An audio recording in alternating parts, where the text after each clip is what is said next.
Hello everyone, I'm Meteorologist Charlie Ironmonger. Thank you so much for joining me today for your 11 a.m. news and weather update from the First Alert Desk. Now coming up at around 11:30, we are going to be going live to Bertie County where Sheriff Tyrone Ruffin and Bertie County officials are going to be discussing the recent indictment of a mother whose toddler died.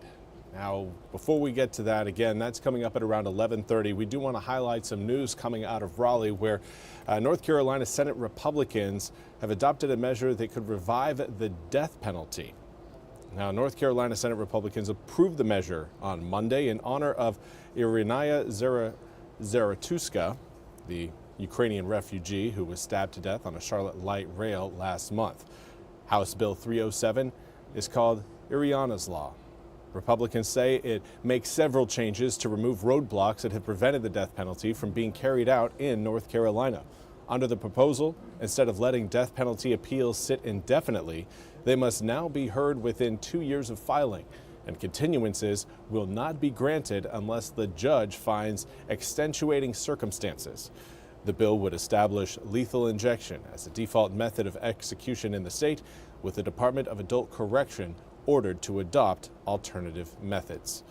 Senate Democrats expressed their outrage, saying, quote, Republicans hijacked a bipartisan crime bill by ambushing the chamber with an extreme amendment to bring back the death penalty by firing squad, exploiting the tragic death of a young woman in Charlotte to justify their reckless stunt.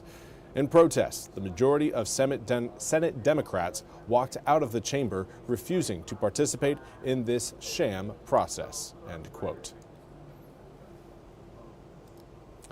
Now we want to turn our attention to the ongoing war in Gaza, where a lot of attention is being paid to what is happening in Manhattan as the United Nations General Assembly convenes. NBC's Matt Bradley has more. Well, it's another day this week when all eyes here in the Middle East are on the United Nations headquarters in New York, where more and more countries are offering their recognition of Palestinian statehood.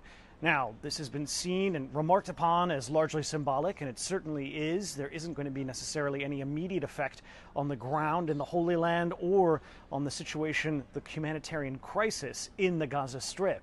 But it will allow for new levers to apply pressure from some of these countries that are recognizing Palestinian statehood on Israel, particularly when it comes to humanitarian issues like what we're seeing in Gaza and Israeli settlements encroaching on Palestinian land in the West Bank. And we also heard from Emmanuel Macron, the French president, who is essentially the ringleader of this effort by all of these Western countries, allies of the United States and Israel, to recognize Palestinian statehood. He said multiple times during his address that now is the time. He criticized Hamas and those October 7th attacks, but said that nothing justifies the continued Israeli attacks in the Gaza Strip. We also heard from Mahmoud Abbas, the Palestinian president. He addressed the assembly remotely by video because the Trump administration denied him a visa for security reasons, he said. He praised those countries who were offering their recognition to Palestinian statehood, and he condemned Hamas and the October 7th, 2023 attacks that started this latest round of fighting. Matt Bradley, NBC News, Tel Aviv.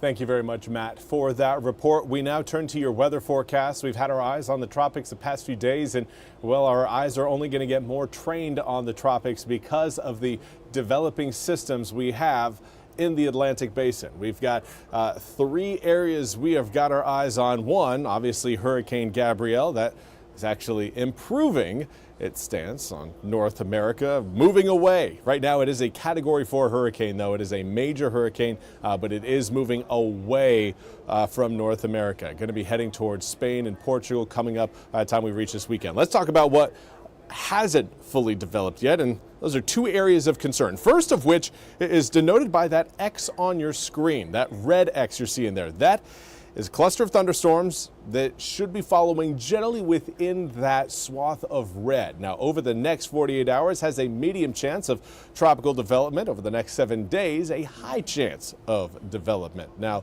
that is a system that may impact eastern North Carolina down the line, but the other area of concern, the one over the Leeward Islands, that one may have our number a little bit more. That one, again, is looking a little bit more troublesome for eastern North Carolina. Now, the big question is, will it form into a tropical system by the time it potentially reaches eastern North Carolina. Now, there have been model runs, again, that have shown this system coming into the Carolinas, providing quite a bit of rain and moisture to the region. But there has also been solutions that curl this thing out towards Bermuda. Others have pushed it in towards Florida and then into the Gulf. So it's one that there's a lot of uncertainty still with this system, but this is the one you need to be paying attention to, as this one, again, will be the closest developing system to eastern North Carolina we've seen over the past several weeks. 48-hour trend on this system, as far as tropical development is concerned, 20% chance. Very low. But over a 7-day stretch, that goes up to a 60% chance. Now, again, want to highlight Gabrielle, 140-mile-an-hour maximum sustained winds. This is a system that, again, is racing away from the east, so not really a concern there, but something we do want to cover because it's a major hurricane. A Category 4 hurricane in the Atlantic is something we're at least going to mention. 79 degrees in Washington right now comes with clearing skies. 79 degrees feels like 82 thanks to a 68-degree dew point. The humidity is rising throughout the east, and that will continue through not just today, but tomorrow and Thursday as well. Thursday night is when we finally feel that humidity come back down again. Right now, most of us are seeing air temperatures in the upper 70s. A few of us have already snuck into the low 80s coming up this afternoon. We're anticipating more of the mid, possibly upper 80s later today. Now, winds out of the southeast aren't really looking all that impressive. We've got really variable winds across the area right now, 4 to 8 miles an hour for those of you receiving a bit of a breeze, but humidity is definitely making a return. Most of us are seeing a humidity increase as far as your dew points go between around 4 to 8 degrees. That's a change you can feel, and that's a change, of course, you might be able to notice with your hair. If things start to curl a little bit more, you know, okay, that humidity is going up. Do want to say good morning to Darnett Gardner. Appreciate you tuning in on Facebook, and you're very welcome for the updates. Right now, dew points again higher as you get closer to the water, but we're getting back to that summertime humidity feel. And it's going to be with us for, again, the next 2 to 3 days, all the way through today into your Wednesday, and then pretty much through most of Thursday, we'll be seeing, again, that humid air over us. Now, by Friday, you can see we've got that line further back towards the northwest. That is that drier air set to roll in, but it won't fully do so until we get that frontal boundary all the way across eastern North Carolina. And that, unfortunately, is going to be a process that takes longer than just a day. We're looking at, I would say, Sunday morning, that system finally pulling away from the east, and at that point we'll really start to see that humidity come down again. But for this afternoon, we've got the mid to upper 80s. Even hotter weather is on the way coming up for tomorrow. Wednesday, we're looking at the upper 80s, low 90s. It's only going to get warmer from here, and with that humidity, it makes it feel like summer hasn't actually left us. Now, early tomorrow morning, because of the higher humidity, you will be walking out to some fog out there. We had some dense fog across the east yesterday, had some more earlier this morning. Well, tomorrow afternoon, we're calling for it again, another round of some of that dense fog. Later on in the afternoon, again, upper 80s on the way, but there is that cold front that we're going to be waiting on. It's a slow-moving system.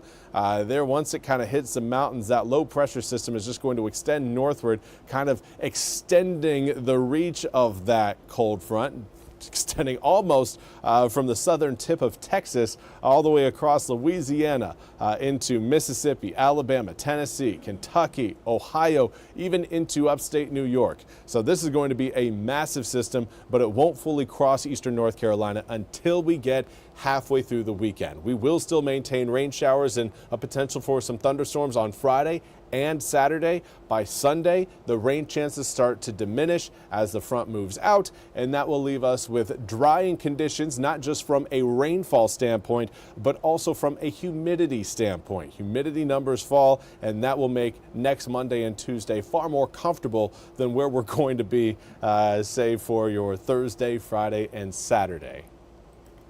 Well, that's all we have time for today's 11 a.m. news and weather update from the First Alert Desk. Again, do want to remind you we will be back live at around 11:30 for the press conference out of Bertie County surrounding the death of toddler Jamie Drain. Until then, I hope you all have a wonderful rest of your Tuesday. We'll see you back here in just a bit.